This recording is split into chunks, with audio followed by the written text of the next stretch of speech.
Everyone, welcome back to my YouTube channel. तो आज हम रूल नंबर 13, 14 एंड 15 को डिस्कस करेंगे। कल हमने रूल नंबर 10, 11, 12 को डिस्कस किया था, तो आज हम रूल नंबर 13, 14 एंड 15 को डिस्कस करेंगे। तो चलिए जानते हैं रूल नंबर 13 हमको क्या बताता है। तो रूल नंबर 13 हमें बताता है when the plural noun is a proper name for some single object और some collective unit it requires a singular verb.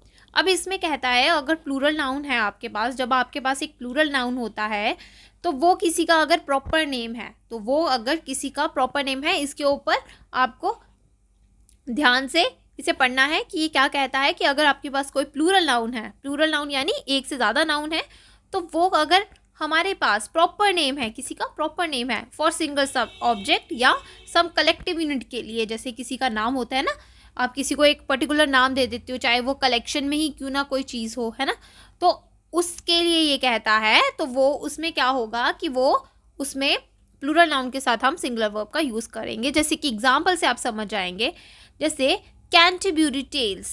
ठीक है, कैंटरबरी टेल्स सबसे पहले मैं आपको ये बता देती हूँ कि ये जो है एक कलेक्शन है बहुत सारी स्टोरीज़ की, ठीक है, जिसे जेफरी चॉसर ने लिखा था।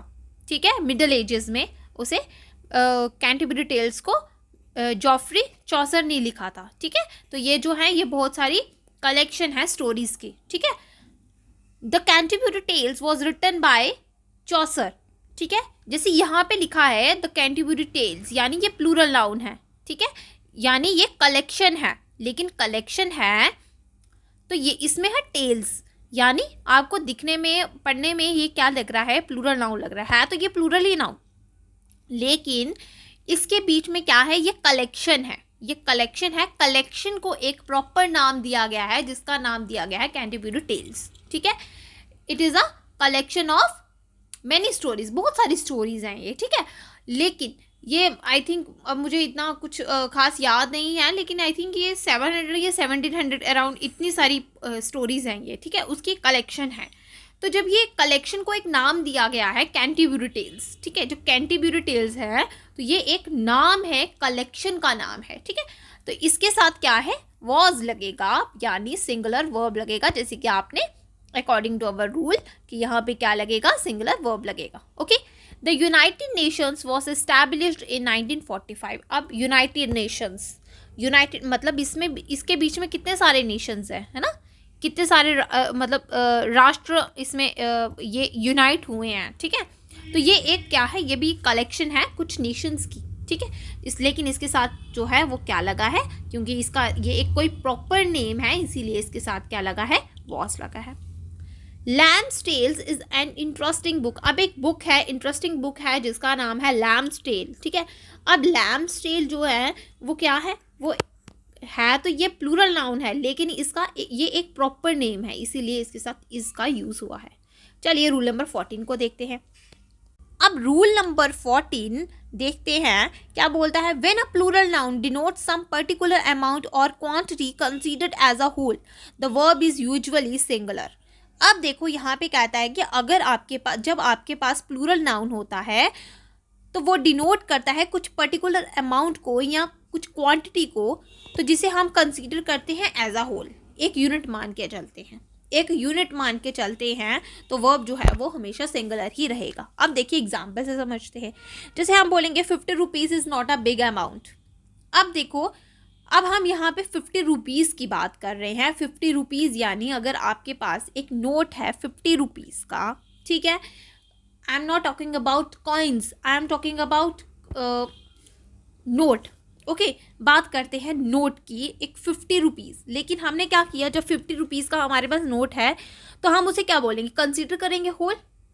ठीक है, हम उसे कंसीडर करेंगे, एक यूनिट कंसीडर करेंगे कि वो एक अमाउंट है, ये एक अमाउंट है, इसीलिए यहाँ पे बोला है 50 rupees is not a big amount. इसलिए यूज़ हुआ है क्योंकि ये एक पर्टिकुलर अमाउंट जो है वो शो करता है। ठीक है, इसे हम कंसीडर करेंगे एज अ होल।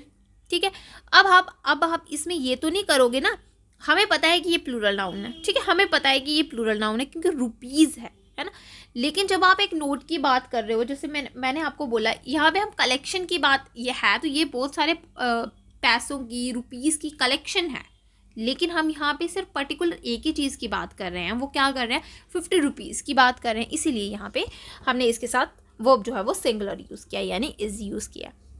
अब नेक्स्ट चलते हैं, 200 miles is a long distance. अब 200 माइल्स, अब जब आप एक पर्टिकुलर डिस्टेंस की बात कर रहे हो तो यहाँ पे क्या है 200 माइल्स। अब आप यहाँ पे काउंट करने तो नहीं बैठोगे ना, 1 माइल 2 माइल 3 माइल, नो, आप ऐसे करके काउंट नहीं करोगे। आप यहाँ पे एक इसे एज अ होल ही लोगे, इसीलिए यहाँ पे इसका यूज़ हुआ है।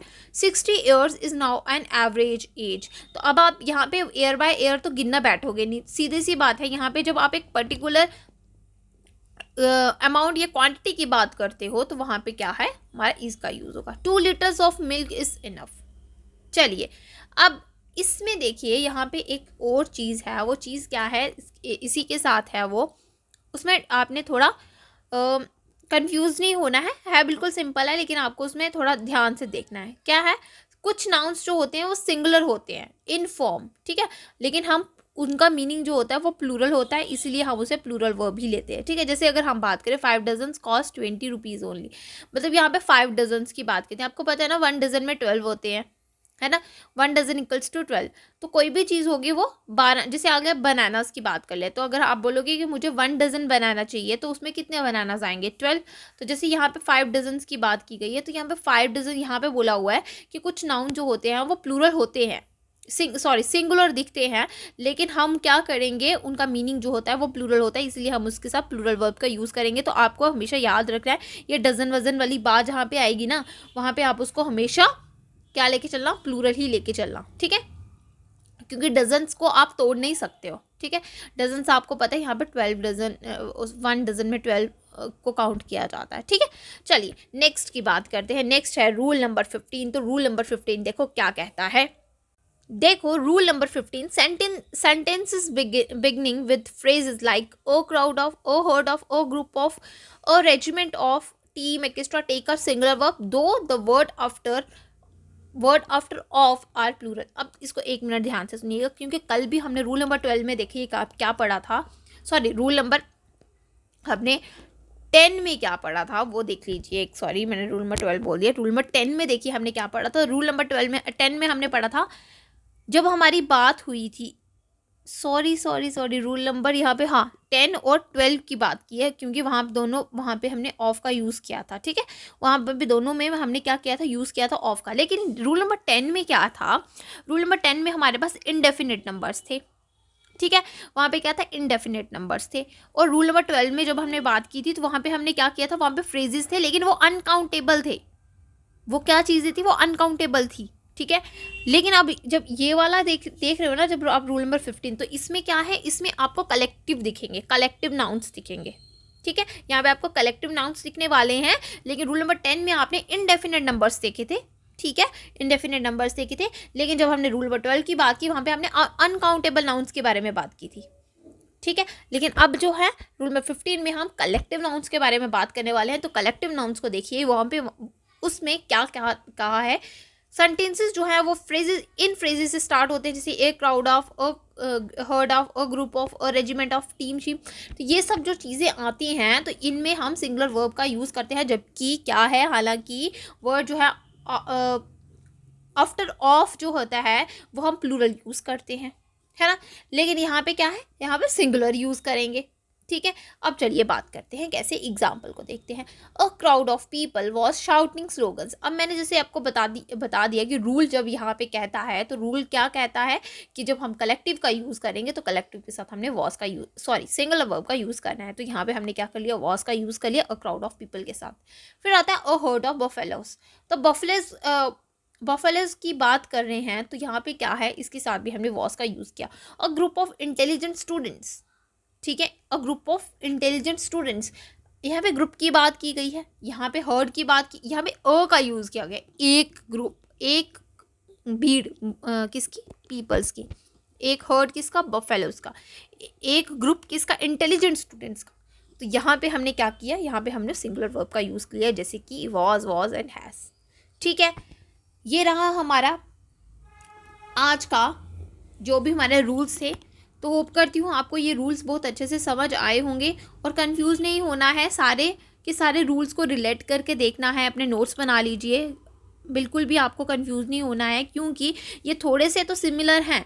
जैसे कि अभी आपने रूल नंबर 10 12 में देखा और अब आपका रूल नंबर 15 जो है सबके तो ऑफ का यूज़ हुआ है, लेकिन ऑफ का यूज़ होने से आपने हमेशा ये ध्यान रखना है, लेकिन उससे ऑफ का यूज़ होने से पहले जो है वो सेंटेंस किससे स्टार्ट होता है। जैसे कि यहाँ पे रूल नंबर 10 में हमने देखा था इंडेफिनिट नंबर से स्टार्ट हुआ था, उसके बाद रूल नंबर 12 में देखा था, आपने देखे थे कि यहाँ पे फ्रेजेस हैं, लेकिन ये फ्रेजेस किसके ऊपर बेस्ड हैं, ये अनकाउंटेबल नाउन के ऊपर बेस्ड है।